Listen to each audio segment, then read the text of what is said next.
In June 1976, Carol Sue Klaber's body was found in Boone County. On March 8, 2023, police announced that they had solved the cold case during a press conference at the Boone County Sheriff's Office. Speaking next to an enlarged photo of Klaber, Detective Coy Cox told the crowd of reporters and onlookers Wednesday morning about how police were able to identify the killer using genealogical DNA as then 18-year-old Park Hills resident Thomas Dunaway, who died at age 33 in 1990. "We have made notification to the next of kin," Klaber's older brother, Cox said at the press conference. To say he got closure in this case is an understatement. Klaber was determined to have died as a result of blunt force trauma, according to a Kentucky State Police investigation, with evidence of strangulation and sexual assault. Klaber's mother passed roughly 5 weeks before Boone Sheriff KY announced they were going to be looking into her case again.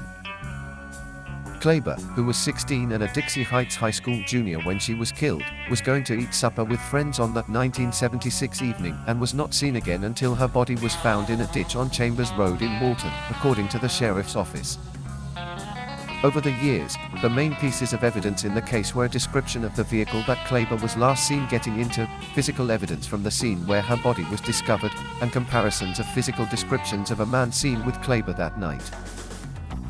For some unknown reason, Klaber got in Dunaway's car, Cox said. "We may never know that reason." Police distributed a letter at the press conference that Commonwealth's Attorney Louis D. Kelly and Assistant Commonwealth's Attorney Jason E. Hiltz wrote to Cox and Detective Tim Adams in response to a request for a posthumous indictment against Dunaway. In 2017, investigators submitted evidence in this case to the Kentucky State Police Laboratory for examination, the letter said.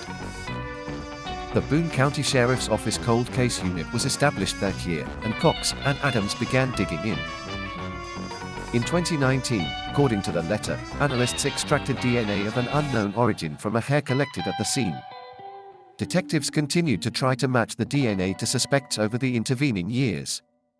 In 2022, Cox worked with the Othram Laboratory in Houston, Texas, where a genealogical match was made to an unknown DNA profile, and Othram recommended detectives contact Dunaway's family. Othram operates at the intersection of molecular biology, population genetics, and bioinformatics, the company's website says. Bridging 20th century population genetics and 21st century data science, we are the first and only forensic laboratory to vertically integrate a DNA test and human ID solution that can identify victims, find missing persons, and reveal perpetrators of crimes. While attempting to track down Dunaway's family, the letter said, detectives also began looking into circumstantial evidence that might link Dunaway and Klaber. Among other things, detectives discovered that Dunaway matched the suspect's physical description, lived in the area where Klaber was last seen, drove a car similar to the car Klaber was last seen getting into, had disposed of the vehicle shortly after police found Klaber's body, and had committed another murder in the area in December 1976, the letter said. In February, detectives found Dunaway's daughter, who they tested against the DNA found at the scene.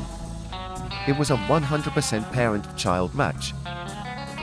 Kelly and Hiltz declined to grant a posthumous indictment against Dunaway due to ethical reasons, the letter said. However, I do want to state unequivocally that if Thomas Dunaway were still alive, I believe there now exists sufficient evidence to prove that he murdered Carol Sue Klaber beyond a reasonable doubt, the letter said. But for his death, my office would be presenting this case to the grand jury and seeking to fully prosecute him for this crime. Dunaway lived about a half mile from Devou Park, the sheriff's office said, which is where Klaber would often ride her bike.